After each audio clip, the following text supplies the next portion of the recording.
అందరూ బైబిల్ తీద్దాం. పరిశుద్ధ గ్రంథంలోంచి జెఫన్యా గ్రంథం 3వ అధ్యాయము 14-15 వచనాలు చదువుకుందాం. అందరు బైబిల్ తీయండి. 774 పేజీ. అలవాటు లేని వాళ్ళంతా బైబిల్ తీసి పరిశుద్ధ గ్రంథంలోంచి జెఫన్యా గ్రంథం 3వ అధ్యాయము 14-15 వచనాలు చదువుకుందాం. సియోను నివాసులారా ఉత్సాహధ్వని చేయుడి, ఇశ్రాయేలీయులారా జయధ్వని చేయుడి, యెరూషలేము నివాసులారా పూర్ణ హృదయంతో సంతోషించి గంతులు వేయుడి. తాను మీకు విధించిన శిక్షను యెహోవా కొట్టివేసి ఉన్నాడు, మీ శత్రువులను ఆయన వెళ్ళగొట్టి ఉన్నాడు. ఇశ్రాయేలుకు రాజైన యెహోవా మీ మధ్య ఉన్నాడు, ఇక మీదట మీకు అపాయము సంభవింపదు. ప్రార్థన చేద్దాం. పరిశుద్ధుడా, పరలోకమందున్న తండ్రి, నీ దాసులమైన మేమందరం ఏకీపించి నీ పాస్ సన్నిధికి వస్తున్నాం. చదవబడిన లేఖన భాగం నుంచి మా అందరితో మాట్లాడి మాకు వినుబుద్ధిని, గ్రహించు హృదయాన్ని దయచేయమని, గ్రహించిన ఉపదేశాన్ని అనుసరించి మా జీవితాల్లో పాటించి నిత్యరాజ్యానికి వారసులే కృప మాకు దయచేయమని యేసు నామములో అడుగుచున్నాం తండ్రి, ఆమేన్. నూతన సంవత్సరంలో మీ అందరికీ పరిశుద్ధ గ్రంథంలోంచి కొన్ని మాటలు చెప్తున్నప్పుడు మీరు ఇదే ఉపదేశం సంవత్సరాంతం వరకు మర్చిపోకుండా పాటించాలని, మిగతా ఏం వినొద్దని కాదు, ఇది మటుకు మర్చిపోవద్దని మీకు తెలియజేస్తున్నాం. 14వ వచనం, సియోను నివాసులారా ఉత్సాహధ్వని చేయుడి, యెరూషలేము ఇశ్రాయేలీయులారా జయధ్వని చేయుడి. యెరూషలేము నివాసులారా పూర్ణ హృదయంతో సంతోషించి గంతులు వేయుడి. తాను మీకు విధించిన శిక్షను యెహోవా కొట్టివేసి ఉన్నాడు, మీ శత్రువులను ఆయన ఇశ్రాయేలు రాజైన యెహోవా మీ మధ్యన ఉన్నాడు, ఇక మీదట మీకు అపాయము బైబిల్ ఈ అధ్యాయం మొదటి నుంచి మీరు చదివితే కొన్ని విషయాలు కనబడతాయి. ఇప్పుడు చదివిన దాంట్లో మీరు సంతోషించండి, ఉత్సహించండి, గంతులు వేయండి. ఎందుకు అనగా ఆయన విధించిన శిక్ష, ఎవరు విధిస్తారు శిక్ష? తాను మీకు విధించిన శిక్షను యెహోవా కొట్టివేసి ఉన్నాడు. ఎందుకు అనేది చెప్తాను. రెండవదిగా మీ శత్రువులను ఆయన వెళ్ళగొట్టి ఉన్నాడు. మూడవదిగా చదువు, అక్కడ ఏం రాసింది? మీ ఇశ్రాయేల్ రాజైన యెహోవా మీ మధ్య ఉన్నాడు, ఇక మీదట మీకు అపాయము సంభవింపదు. 3 విషయాలు. ఆయన విధించిన శిక్షను ఆయన కొట్టివేశాడు. రెండవది, శత్రువులను ఆయన వెళ్ళగొడతాడు. ఆయన మన మధ్యలో ఉన్నాడు గనక ఇక అపాయం మనకి ఎందుకు, అసలు శిక్ష ఎందుకు వచ్చింది? రెండవదిగా, శత్రువు ఎందుకు మీదకు వస్తున్నాడు? మన మధ్యలో లేకుండా అసలు ఎందుకు వెళ్ళిపోయాడు, ఇప్పుడు ఎందుకు వస్తున్నాడు? ఇవన్నీ జరిగితే గనక అపాయం మన మీదకు రాదు. ఎందుకు రాదు అపాయం అంటే, నెంబర్ 1, శిక్ష కొట్టివేస్తే అపాయం ఉండదు. శత్రువు లేకపోతే అపాయము ఉండదు. ఆయన మన మధ్యలో ఉంటే అపాయమే ఉండదు. 2025లో మీకు అపాయం లేకుండా క్షేమమే కలగాలంటే 3 మన జీవితాల్లో ఉండాలి. నెంబర్ 1 ఏంటంటే, ఆయన విధించిన శిక్ష ఆయనే కొట్టేసేయాలి. నువ్వు రుద్దుకొని చెరిపేసుకొని నీకు ఎరేజర్ మన కాడ ఉండదు, అమ్మకాడు నాన్నకాడ అసలు ఉండదు. ఎవరు దాని మీదకి తెచ్చారు? ఎవరు విధించిన శిక్ష అంటే ఆయనే విధించిన శిక్ష, మళ్ళీ ఆయనే కొట్టేయాలి. రెండవదిగా, శత్రువులను ఆయన వెళ్ళగొడతాడు. మీరు యోవేలు గ్రంథంలో చూస్తే నా సైన్యమైన అన్నాడు. ఏంటది? మిడతలు, గొంగలు పురుగులు. నువ్వంత కష్టం చేస్తూ ఉంటే వాటిని పంపిస్తాయి, మొత్తం పిప్పి చేసి అవతల పడేస్తాయి. ఆయనే పంపించిన శత్రువు,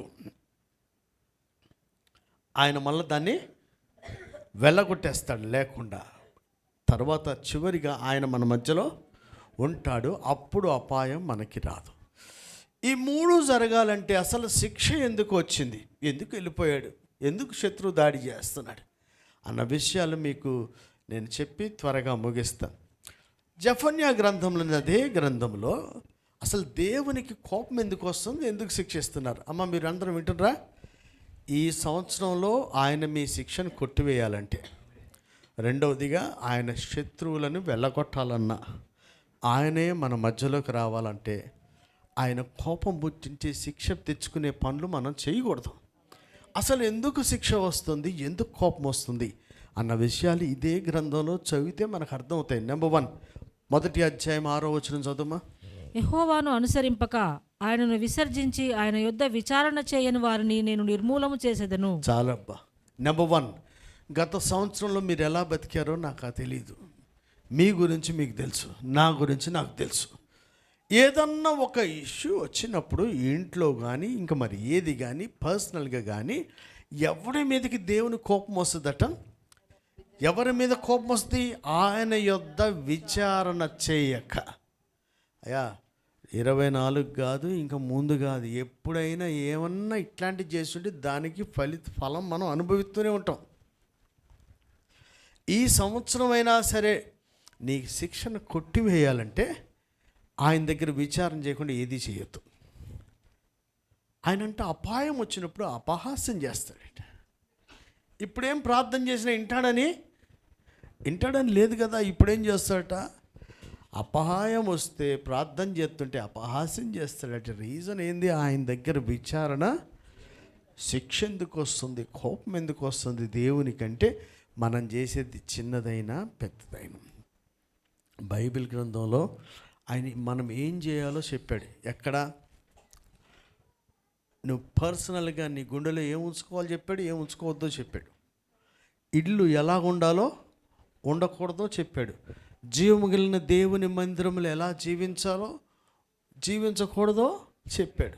మందిరం ఎలా ఉండాలి, అది దొంగల గుహగా ఉండాలా, దేవుడు నివసించదగ్గగా ఉండాలా అనేది ఆయన చెప్పాడు. అలాగనే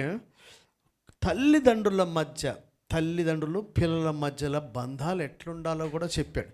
ఎవడేం చెప్పాలి, ఎవడేం వినాలి, ఏ మేరకు లోబడాలని కూడా చెప్పాడు. దైవజనుడికి విశ్వాసులకు మధ్యలో ఏమేమి ఉండాలి, ఎంతవరకు ఉండాలనేది కూడా చెప్పాడు. అప్పగించిన వాడికి నిలబడుతున్నవాడు ఎంతవరకు లెక్క అప్పచెప్పాల్సిన కూడా పని చేయాలి, ఏదేది అడుగుతాడని కూడా ఇందులో రాసింది. ఈ అన్ని విషయాల్లో మీకు ఇంత స్పష్టంగా రాసిన ఓన్ డెసిషన్ చేస్తున్నారే, దాన్ని బట్టి మనకి శిక్ష వస్తుంది. అసలు విచారణ చేసేది కనుక ఫస్ట్ డెసిషన్ మేకింగే మనకు వచ్చేయాలి. ఏంటి, ఇంత స్పష్టమైన రాసిన దాంట్లో విచారణ చేస్తావా? మీకు అర్థమవుతుందా? అర్థం కాకపోతే అర్థం చేసుకోండి. ఈ సంవత్సరం అంతా మీరు చేసే నిర్ణయాల మీదే మీ ఆశీర్వాదం అంటూ ఉంటుంది. ఇంకో తీరుగా ఉండదు. మీకు అర్థం అవ్వాలని చెప్తున్నా. విచారణ చేయటం ఏంటి? ఆల్రెడీ బాప్తిసం పొందితేనే, నమ్మి బాప్తిసం పొందితే విచారణ ఏం చేస్తావు? దాని గురించి ఇజ్రాయెల్లో తీసుకోవాలా, నల్గొండలో తీసుకోవాలని విచారణ చేస్తావా? అసలు విచారణ చేయటం ఏంటి? ఒకటి చెప్పన, ఆల్రెడీ రాయబడిన వాటి గురించి విచారణ చేయకూడదు. జీవము కలిగిన దేవుని మందిరంలో ఎలా ప్రవర్తించాలో తెలుసుకున్న తర్వాత మళ్ళీ దాని గురించి ఈ ఆదివారం గుడికి వెళ్ళమంటావా వద్దంటావా అని విచారణ చేస్తావా? ఈ నెలలో బిల్లులు ఎక్కువైపోయిన ప్రభువా దశంభాగం ఇవ్వమంటావా వద్దంటావా? విచారణ చేసేదేంటి? దేని గురించి విస్తావు? వీడు నన్ను బాగా విసిగించాడు, వీడిని క్షమించమంటావా వద్దంటావా? బీదలను జ్ఞాపకం చేసుకునేవాడు దాన్ని, అటువాడికి యెహోవా అప్పించువాడు. వాడి ఉపకారమునకైన ప్రత్యుపకారము ప్రభువా నాకే తింటాకలేదు ఒక సొక్క, నేను ఆడికి ఏం చేయను అంటే ఆల్రెడీ చెప్పిన దాంట్లో విచారణ ఎవడు చెయ్యొద్దు. మీకు బైబిల్ గ్రంథంలో దావీదు మహారాజు శత్రువు మీద యుద్ధం చేయటం అనేది 100% కరెక్ట్, చేయాలి. ఏ దారిలో చేయాలన్న దానికే విచారణ చేశాడు, కానీ యుద్ధం చేయనా వద్దనలా. విచారణ కూడా ఎట్లా చేయాలి, ఏ దారిలో. ఇప్పుడు పెళ్ళి అవ్వాల్సిన పిల్లలందరూ ఉన్నారా? మీ అమ్మాయి ఏది ఎడిపోయింది, పెళ్ళికి పోయిందా? సరే, పెళ్ళి అవ్వాల్సిన వాళ్ళందరికీ ఏం చేయాలా? విచారణ ఏం చేస్తావు రూబీ? ఎట్లా విచారణ చేస్తావు? నీకు అనిపించాలి, అన్నీ నీకే అనిపించాలా? ఒకసారి ఆలోచించు. ఆ అమ్మాయి దగ్గర ఒక పొరపాటు నాకు కనపడ్డది. అన్నీ ఆనకే అనిపించాలనుకోవడం కూడా పొరపాటే. వినండి, దేవుని దగ్గర నుంచి నాకు సమాధానం రావాలి, క్లియర్ అవ్వాలి అన్నది ఎంత కరెక్టో, అన్నీ మనకు రావనేది కూడా అంతే కరెక్ట్. అన్నీ మనకు రావనేది కూడా. పార్వతి, నువ్వు మూడో ఆకాశానికి ఎక్కమాక. దేవుడు అన్నీ చెప్పాడు, అలాగని చెప్పకుండా ఉండడు. అన్నీ చెప్పాడు, అన్నీ చెప్పకుండా ఉండడు. మొత్తం నీకు చెప్పడం, మొత్తం నాకు చెప్తాడట లేదు. ఆయన ఎవరి ద్వారానైనా చెప్తూనే ఉంటాడు. అది గ్రహించే స్టేజ్కి రావాలి. నేను చెప్తున్నాను కదా, నాకు చెప్పిందల్లా నిన్న మా నిరీక్షణ వచ్చి నువ్వు చెప్తే నేను ఏంటంటే అమ్మో అంత స్పీడ్గా వినమాక, ఎందుకంటే అది చాలా కష్టం. అడగడం అందరికీ ఈజీ, చేయటం చాలా. ఎందుకంటే దేవుణ్ణి నేనే ఉపవాసం ప్రతిష్ఠించి అమ్మాయికి చెప్పిన 21 రోజులు ఉపవాసం ప్రతిష్ఠిస్తే 19వ రోజున దేవుడు ఉదయకాలమే నన్ను దర్శించి నల్గొండ బొమ్మంటే ఈ నల్గొండ ఎవడు పోతాడని మళ్ళీ హైదరాబాద్ వెళ్ళిపోయినా. నేను కనుక్కోవడం చాలా ఈజీ, చేయటమే చాలా కష్టం. కొంతమందికి అసలు నన్ను ఎట్టైనా బొమ్మంటాడు నాకు తెలుసని అసలు అడగరు. వాడిని మంచం మీద పడేసి మొత్తం అని కక్కిస్తాడట. తెలివితేటలు దేవుని దగ్గర ఉండవు, పని చేయవండి. యథార్థత, శుద్ధ హృదయమే ఆయనకు అనుకూలం. పిల్లలారా, మీరు గ్రహించండి, దేవుని దగ్గర లాజిక్లు. రూబీ ఒకటి ఉంది, లాజికల్ థింకింగ్ అని. ఎవరి దగ్గర? కొన్నిసార్లు కాదు, అన్నిసార్లు కూడా వద్దు. కొన్నిసార్లు లాజికల్ థింకింగ్ కాదు, అసలు దేవుని దగ్గర ఆధ్యాత్మిక యాత్రలో మనం ఎంత గుడ్డోళమైతే అంత బెటర్. మాట వినుట అవి మన బుద్ధికి మించినవి, అంతే. ఆయన మేలులు కూడా మన హృదయానికి అసలు గోచరమే, అసలు ఊహించలేము. అట్లనే ఆయన చెప్పే పద్ధతి కూడా మనకు అందనిది.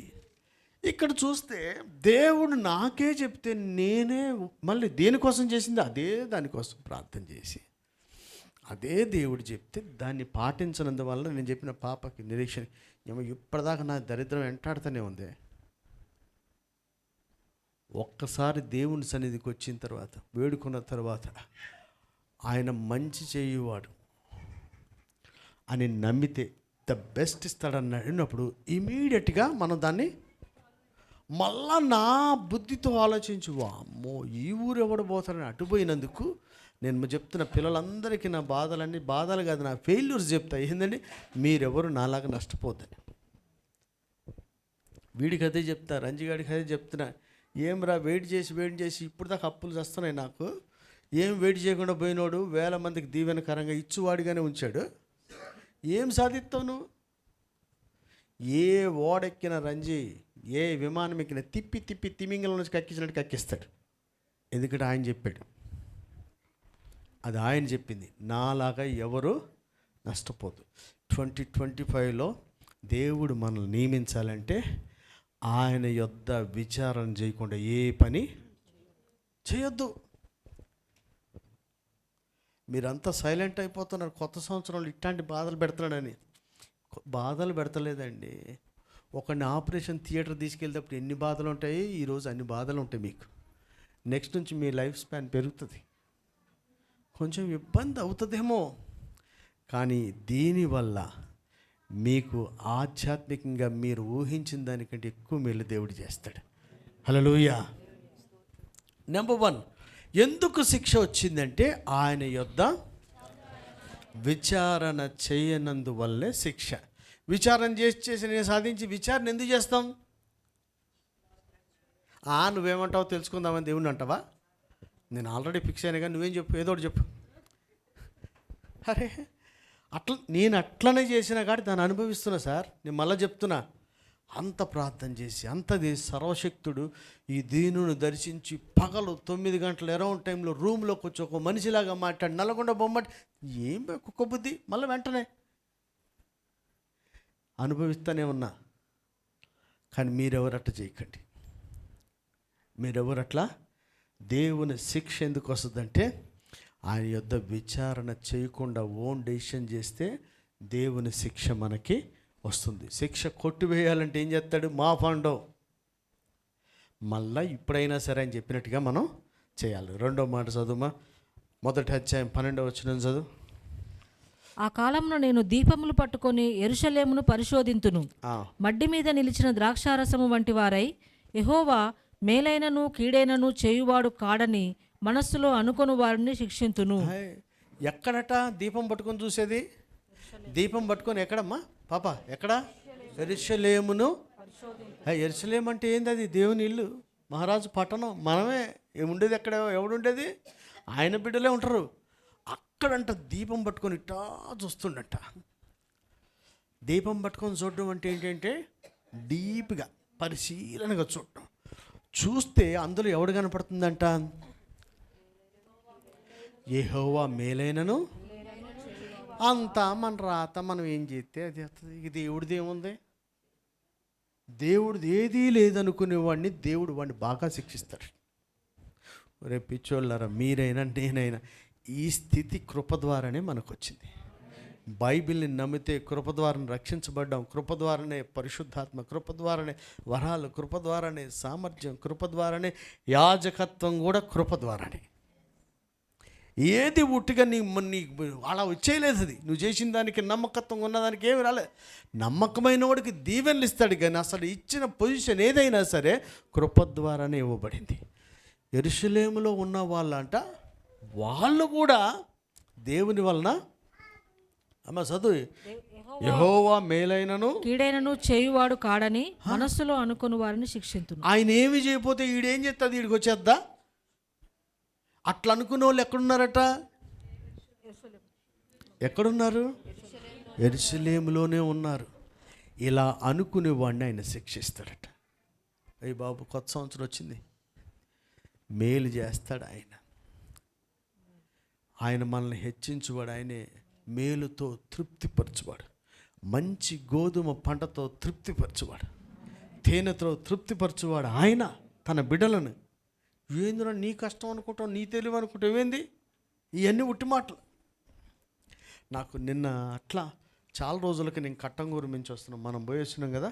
నాకు ఆ పానగల్ ఏరియా నేను రూట్ మార్చేసా. ఎందుకంటే నాకు అది నచ్చలే, బాధ అనిపించింది. ఏంటంటే ఆ రూట్లో వస్తే పాలరాజ్ చర్చి కనపడుతుంది నాకు.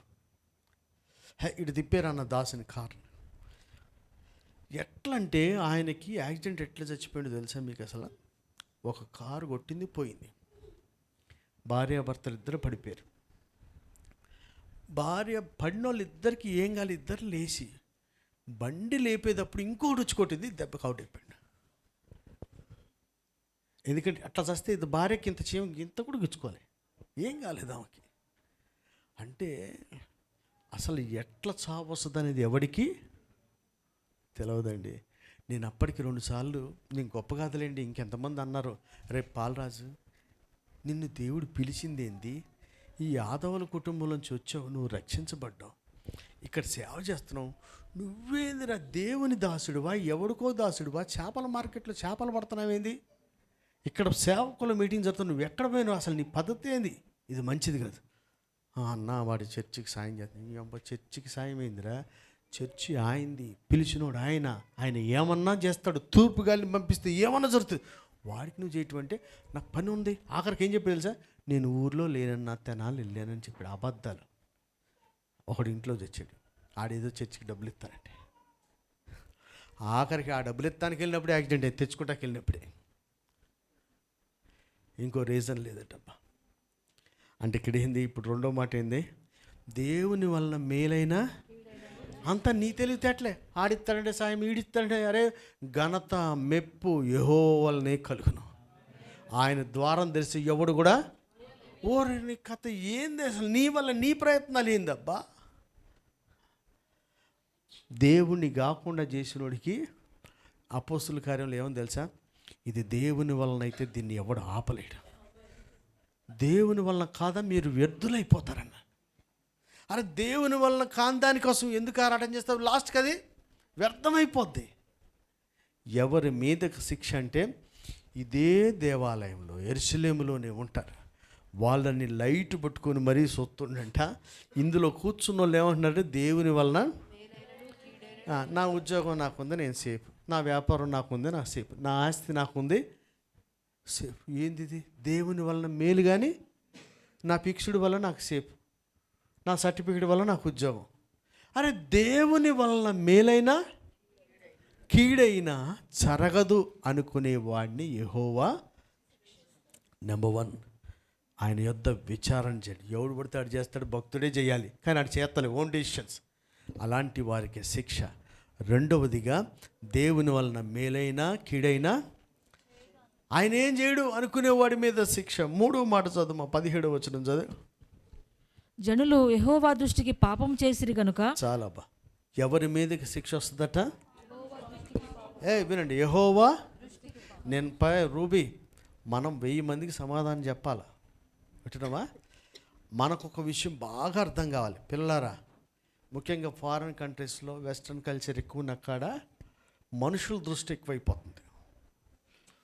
ఒక ఇష్యూని, ఒక ఇన్సిడెంట్ని, ఒక వ్యక్తిని, వాడి క్రియలను మనం ఎట్లా చూడాలంటే దేవుని దృష్టితో చూడాలి. అది మనుషుల దృష్టిలో రైట్, ఆఫీసులో రైట్, ఫ్రెండ్స్ మధ్యలో రైట్, కానీ దేవుని దృష్టిలో అవన్నీ రాంగే. ఇక్కడేముంది, వాళ్ళు దేవుని దృష్టికి అరే ఎవరికి అందరు వెరీ గుడ్ అండి, చాలా మంచోడండి, చాలా మంచి వ్యక్తి, చాలా మంచి వ్యక్తి, చాలా మంచి అమ్మాయి, చాలా మంచి, నువ్వు చేసిన మంచల్లా దేవుని దృష్టిలో అది మంచిగా అట్లా దేవుడు దాన్ని మెచ్చట్లేదు. ఈ సంవత్సరంలో కూడా శిక్షను కొట్టివేయాలన్నా, శత్రువును వెళ్ళగొట్టాలన్నా, ఆయనే మన మధ్యలో ఉండాలన్నా, దేవుని దృష్టికి పాపం అయినటువంటిది ఏది మనం చేయొద్దు. చాలా కష్టపడాలి సార్. అసలు నువ్వు చేయమంటావా అని ఒక ఎదవని అడుగుతావా? ఆత్మ సంబంధమైన వ్యక్తిని అడుగుతావా? నేను చాలామంది యవనస్తులు చూసా, ఫ్రెండ్స్ ఫ్రెండ్స్ ఫ్రెండ్స్. మీరు ఆ మాట పొరపాటున అనొద్దు, ఫ్రెండ్స్ అనొద్దు. రెండోది, దేవుని బిడ్డలు.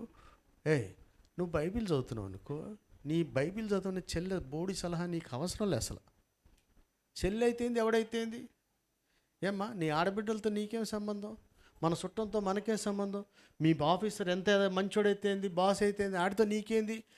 శరీర సంబంధులు, మనం ఆత్మ సంబంధులు. వాళ్ళ దగ్గర మన సలహా ఏంటి? కనుక వాళ్ళు ఏం చెప్తారు, చెడ్డోళ్ళు అంటలేదు. మనుషుల దృష్టిలో ఏది మంచిదో అదే చెప్తారు. వాళ్ళు తప్పు చెప్పట్లే, వాళ్ళ పరిధి అంతనే, వారి జ్ఞానం అంతనే. నీవు నిత్య జీవం కొరకు దేవుడు నిన్ను వెతికి రక్షించినప్పుడు నువ్వేది చేసిన దేవుని దృష్టిలో చేయాలి. హల్లెలూయా.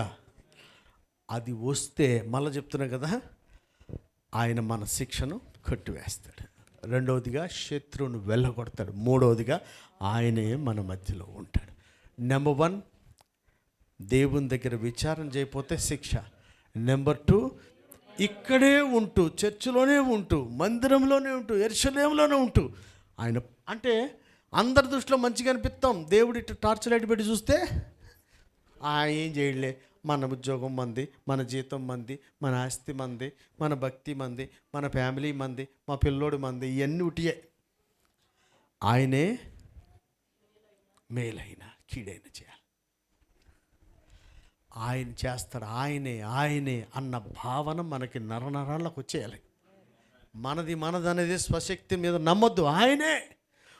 బైబిల్ చదువుతుంటే వంశాల్లోంచి రాజులు వస్తాం కాదు, వేశ్య కొడుకుని కూడా రాజుని చేసాడట. అది ఎన్నిసార్లు అనిపించినా ఏమవుతుంది తెలుసా, ఒకరిని రాజు చేయడానికి కారణాలు వాళ్ళ క్వాలిటీస్ కన్నా ఎదుటి వాళ్ళు ఎదవ లక్షణాలతో ఇంటి తీసుకొస్తున్నాడు. మీరు చూసారా? అటువైపు రాజు చేయడానికి వాళ్ళు ఏం గొప్ప లక్షణాలు లేవు. వాడు అంతగా బాగుపడడానికి, అంత స్థితి రావడానికి ఏర్పరచబడిన వాడు అన్ని ఎదో పనులు చేస్తే వాళ్ళకి, నాకు అనిపిస్తే వాళ్ళకి సిగ్గు కలగడానికి, వాడికి బుద్ధి కలగడానికి వెనకాల ఆ చెడిపోయినోడు చెడిపోయాడు. మిగతా వాళ్ళకి ఏం క్వాలిటీస్ ఉన్నాయి? రాజవంశంలోంచి వచ్చాడా? వాళ్ళేం తరతరాలు యుద్ధ విద్యలు నేర్చుకున్న వాళ్ళ? వాడిని తెచ్చేస్తుండ్రే. అంటే ఎవరిని తెస్తాడో మనకు తెలియదండి. అందుకే దేవుని వలననే జరుగుతుంది. ప్రవక్తకి ఏం చెప్పాడు? అసలు అవన్నీ చదువుతుంటే, నా భార్య పుస్తకం రాసిందిగా మీరు మళ్ళీ చదవండి, అందులో రాసితే ఏముంటుంది, పలాని వాడిని వెళ్ళి రాజుగా అభిషేకించంటే మిగతా భక్తులందరికీ ఏమనిపిస్తుంది తెలుసా? ఈడు అసలు ప్రవక్తేనా? ఆడిది రాజవంశమేనా? ఆడు తగినోడా? అసలు దేవుడు ఈయనతో మాట్లాడతాడంటావా అనిపిస్తుంది. ఎందుకంటే జనరల్గా మనం ఆలోచన చేసే విధానానికి ప్రస్తుత లోకంలో ఉన్నటువంటి రివాజ్కి భిన్నంగా జరుగుతున్నాయి. కనుక మీ అందరికీ మనవి చేస్తున్నా, ఈ కొత్త సంవత్సరంలో మన శిక్షలన్నీ అవి ఎక్కడ శిక్ష అండి? ఆయన విధించిన శిక్ష. ఎందుకు విధించాడంటే విచారణ చేయట్లేదు. ఎందుకు శిక్ష విధించాడంటే ఇదే మందిరంలో ఉంటూ ఆయన మేలైనా అంత నాదే అనుకున్నావు కదా, దాన్ని బట్టి శిక్షిస్తాడు. మూడవదిగా నువ్వు మనుషుల దృష్టిలో నీ నేచర్, మన స్వభావం బట్టి ఆలోచిస్తున్నావు కదా, దేవుని దృష్టిలో నా ఈ మాట, నా ఈ క్రియ, నా ఈ ఆలోచన ఎలా ఉంది అన్నది రాకపోతే మన మీద శిక్ష వస్తుంది. 4వ మాటగా చూద్దాం. 2వ అధ్యాయం మొదటి నుంచి చదువు. సిగ్గుమాలిన జనులారా కూడిరండి, పొట్టు గాలికి ఎగురునట్లు సమయం గతించుచున్నది. విధి నిర్ణయం కాకమునుపే యెహోవా కోపాగ్ని మీ మీదికి రాకమునుపే, మిమ్మును శిక్షించుటకై యెహోవా ఉగ్రత దినం రాకమునుపే కూడిరండి. దేశంలో సాత్వికులై ఆయన న్యాయ విధులను అనుసరించు సమస్త దీనులారా యెహోవాను వెదకుడి. మీరు వెదకి వినయము గలవారై నీతిని అనుసరించిన ఎడల ఒకవేళ ఆయన ఉగ్రత దినమున మీరు దాచబడుదురు. ఎందుకు శిక్ష వస్తుందంటే 4వదిగా దేవుణ్ణి వెదకనందున, వినయము గలవారై నీతిని అనుసరించకపోవడం వల్ల మనకు శిక్ష వస్తుంది. తానే విధించిన, అంటే దేవునికి పక్షపాతం లేదు కదా. ఆయన ఒకడికి శిక్ష ఎందుకు విధిస్తాడంటే విచారణ చేయకపోతే శిక్ష విధిస్తాడు. 2వదిగా మందిరంలోనే ఉంటూ మేలైన కీడైన దేవుడు ఏం చేయడంటే వాడికి శిక్ష వస్తుంది. 3వదిగా వాడు మనిషి దృష్టితోనే కానీ దేవుని దృష్టి చూడకపోతే వాని మీదకి శిక్ష వస్తుంది. 4వదిగా దేవుని వెదకని వాడికి, వినయము గలవారై నీతిని అనుసరించని వారికి శిక్ష వస్తాడు. మరి శిక్ష కొట్టివేయాలి, ఆమె నిన్ను కొట్టేస్తాడు. ఎందుకు కొడతాడబ్బా? నువ్వు విచారణ చేస్తే నీ శిక్ష తీసేస్తాడు. దేవుడే నన్ను హెచ్చించాలి, దేవుడే నన్ను దీవించాలని ఈ మందిరంలో కూర్చొని అనుకున్నప్పుడు దేవుడు నిన్ను హెచ్చిస్తాడు, దేవుడు నీ శిక్ష తీసేస్తాడు. ఇక్కడ కూర్చొని కూడా బయట ఉన్న మనిషిలాగా ఆలోచించకుండా ఆత్మ సంబంధమైన వ్యక్తిలాగా ఆలోచిస్తే నీ మీదకు వచ్చిన శిక్షను కొట్టివేసి మళ్ళీ శిక్ష రాకుండా చేస్తాడు ఆయన. 4వదిగా ఇక్కడ కూర్చున్నప్పుడు మనం ఏం చేయాలి? యెహోవాను వెదకాల, వినయము కలిగి నీతిని అనుసరిస్తే శిక్షను కొట్టేస్తాడు, శత్రువును రాకుండా చేస్తాడు, దేవుడే మన మధ్యలో ఉంటాడు. హల్లెలూయా. లాస్ట్ మాట 3వ అధ్యాయం 2వ వచనం చదవండి. దాని మధ్య అది దేవుని మాట ఆలకించదు, శిక్షకు లోబడదు, యెహోవా యందు విశ్వాసం ఉంచదు. దేవుని మాట ఆలకించదు, శిక్షకు లోబడదు, యెహోవా యందు విశ్వసించదు, దేవుని యొద్దకు రాదు. ఊరు కొంతమందికి ఎంత టార్చర్ వచ్చినా, ఎంత కష్టం వచ్చినా లాస్ట్కి ఏం చేస్తారు? వాళ్ళు దేవుని దగ్గరికి, దేవుని మాట, అరే ఏందంటే దేవుని మాట ఏంది? ఒకసారి ఆలోచన, దేవుని మాట ఏంది? దేవుని పద్ధతి ఏంటి? ఇంకా చీకటి ఉండగానే లేచి ప్రార్థన చేయదు. పూర్ణ హృదయంతో, పూర్ణ బలముతో, పూర్ణ శక్తితో యెహోవాను మొదటిగా ఆయన చెప్పిన ఆజ్ఞను ఆయనే చేశాడు. ఇంకనూ చీకటి ఉండగానే ఇంకా బైబిల్ చదువుతుంటే శిష్యుల మధ్యలో, అందరి మీటింగుల మధ్యలో ఉన్న ఆయన తానులోంచి తాను వేరైపోయి ప్రార్థన చేయుటకు వేరే వెళ్ళిపోయాడట. ఇంకో రీజన్ ఏమీ లేదు, ప్రార్థన చేసేవాడు ఆయన. ఎప్పుడు ఇంకా చీకటి ఉండగానే ఏకాంతమందు ప్రార్థన చేశాడు. అయ్యా, మనం దేవుని మాట ఆలకించిన వాళ్ళమైతే, దేవుణ్ణి ప్రేమించే వాళ్ళమైతే ఆయనతో మాట్లాడడానికి ఇష్టపడాలి. నువ్వు మాట్లాడితే కదా ఆయన మాట్లాడేది. యెహోవా మాట ఏం రాసిందమ్మా అక్కడ? యెహోవా మాట ఆలకించరు, వాక్యమే దేవుడు అని చదివితే కదా ఆయన చెప్తుంటాడు నీకు. ఆ మాట మనం ఎవరికి శిక్ష కొట్టేస్తలేదంట? దేవుని మాటను ఆలకించని వాడికి శిక్షకు దేవుడే పనిష్మెంట్ ఇస్తే. చాలామంది ఏమన్నా దేవుణ్ణి నమ్ముకున్నా నాకేమొచ్చింది? రబ్బ ఇప్పుడన్నా లోబడు, నిన్ను దీవిస్తాడు ఆయన. నేను చేసిన దానికే వచ్చిందని అనుకోవచ్చు కదా. ఎన్నాళ్ళు పోతుంటే ఏమైపోయింది అనేది, ఇన్నాళ్ళు పోయి ఎన్నేదో పనులు చేసేవో చూసుకొని ఇప్పుడైనా మానుకుంటే, శిక్షకు లోబడకపోతే ఇంకా అసలు ఆడు దేనికి పనికిరాడు. శిక్షకు లోబడకపోతే. అమ్మ 3వ అధ్యాయం అదే 7వ వచనం ఒకటి చూడు. దాని విషయమై నా నిర్ణయం అంతటి చొప్పున మీ నివాస స్థలము నాశం కాకుండానట్లు నా యందు భయభక్తులు కలిగి అందరు చూస్తున్నా, నా యందు భయభక్తులు కలిగి శిక్షకు లోబడుదురని నేను అనుకొంటిని. చాలా భయభక్తులు కలిగినోడు ఏం చేస్తాడట? దేవుడు అనుకుంటున్నాడు, వీడు శిక్షించి వీడికి భయం భక్తి ఉంటే ఇప్పుడు లోబడతాడు. భయభక్తులు అంటే ఏంది? ఆయన విధించిన శిక్షకు నేను తగినోడినే, నాకు అయ్యింది, ప్రభువా క్షమించు, నేను లోబడుతున్నా, చిత్తమైతే కొంచెం తక్కువ చేయను ఆయన. అలాగని నాకేం చేసినావు అంటే పైకి చేసిన కయ్యిలాగా సన్నిధిలో రాకుండా కొట్టి పడేస్తాను. ఒకటి, నెంబర్ 1, ఆయన మాట ఆలకించరు. రెండవది, శిక్షకు లోబడడు. అంటే భయం భక్తి లేనట్టు. శిక్షకు లోబడేవాడే భయభక్తులు కలిగినవాడు. దేవుడు అనుకోంట, నా యందు భయభక్తులు కలిగి శిక్షకు లోబడుదురని నేను. అయ్యో, ఎంత ఎక్స్పెక్టేషన్ ఉంది అసలు. వీడు ఇప్పటికైనా శిక్ష వచ్చాక కొంచెం మారుతాడని. తర్వాత యెహోవా యందు. ఇప్పుడు యోబు అన్నీ పోయినా ఎవరిని నమ్మాడు? మనం కూడా, నేను కూడా చెప్తున్నాను కదా, నాకు ఉన్నటువంటి అన్నీ తీర్చాలంటే జీవితకాలం సరిపోదు. కానీ నేను ఎవరిని విశ్వసిస్తున్నా అంతే. ఏం పాప, మన చదువులు మన తెలివితేటలతో మన ఫ్యామిలీ సెట్ కాకపోవచ్చు, కానీ ఆయన సెట్ చేస్తాడు. మనకి ఏది అవసరమో ఆయనకి, ఆయన టైమింగ్ అండి, ఆయన టైమింగ్. ఖచ్చితంగా దేవుడు మనకు ఒక అద్భుతం చేస్తాడు. ఎందుకని? ఆయన మాట విని, ఆయన శిక్షకు లోబడి, ఆయన యందు విశ్వాసం ఉంచాం, ఆయన యొద్దకే వచ్చి ఉన్నాం గనుక మన శిక్షను ఆయన కొట్టివేస్తాడు గ్యారెంటీగా. శత్రువును రాకుండా చేస్తాడు. ఆయనే మన మధ్యలో ఉంటాడు. ఇంకా అపాయం ఎన్నటికీ కూడా రాదట. హల్లెలూయా. కనుక ఈరోజు సంవత్సరంలో అపాయం అసలు మన జోలికి రాకుండా ఉండాలంటే 3 ఆయన ఫస్ట్ శిక్షను కొట్టేయాలి. రెండవదిగా శత్రువును వెలగొట్టేస్తాడు. మూడవదిగా ఆయన మన మధ్యలో ఉండాలి. ఈ జరగాలంటే అసలు శిక్షలు ఎందుకు వస్తున్నాయని చూస్తే, నెంబర్ 1, విచారణ చేయకపోవడం వల్ల శిక్ష. రెండవదిగా ఇక్కడే ఉంటూ మేలైన అంత మన మీద మనమే, మన నీతి క్రియల మీద మురికుడులాగా అయిపోతాయి. మనమే భక్తి మనదే ఆధారపడితే అక్కడ ఏమి ఆయన మీద ఆధారపడాలి. ఇక్కడే ఉండి కూడా ఆయన మేలైన ఆయనే చేస్తాడు. తర్వాత మూడవదిగా, ఇక్కడుండి బయట ఉన్నోళ్ళలాగా మనం ఆలోచించొద్దు. ఇక్కడుండి దేవుని దృష్టికి ఇది కరెక్టా? మీరు చేస్తున్న పని అట్లా మీరు చేస్తున్న భక్తి నీకు తృప్తా, దేవుని దృష్టి కరెక్టా? ఆలోచించే. మీరు పెంచుతున్న విధానం పిల్లలు మీ దృష్టికి కరెక్టా, దేవుని దృష్టికి కరెక్టా? మనం చేస్తున్న నేను చేస్తున్న సేవ, నేను చేస్తున్నటువంటి పరిచర్య దేవుని దృష్టికి కరెక్టా, మనుషుల దృష్టికి? మనకు మినిస్ట్రీ బాగైంది, బీగైంది అంటే బాగైంది, దీన్ని ఆయన ఏమంటాడు అంటే, చేసే ప్రతీది కూడా దేవుని దృష్టికా మన దృష్టికా అనే ఆలోచన. తర్వాత దేవుణ్ణి ఎట్లా అంట, వెదకనందున ప్రతి సిచ్యువేషన్లో కూడా దేవుణ్ణి వెతకాలి మనం. ఇంకెట్లా ఎతకాలంట? వెతికిన దాన్ని, ఆ నీతిని అనుసరించి. చివరిగా ఎందుకు శిక్షలు వస్తున్నాయంటే, మాట ఆలకించని ముందు శిక్షకు మళ్ళీ ఇక్కడ ఒక్కటి నేర్చుకోండి, శిక్షకు లోబడే వాళ్ళే భయభక్తులు కలిగిన వాళ్ళు.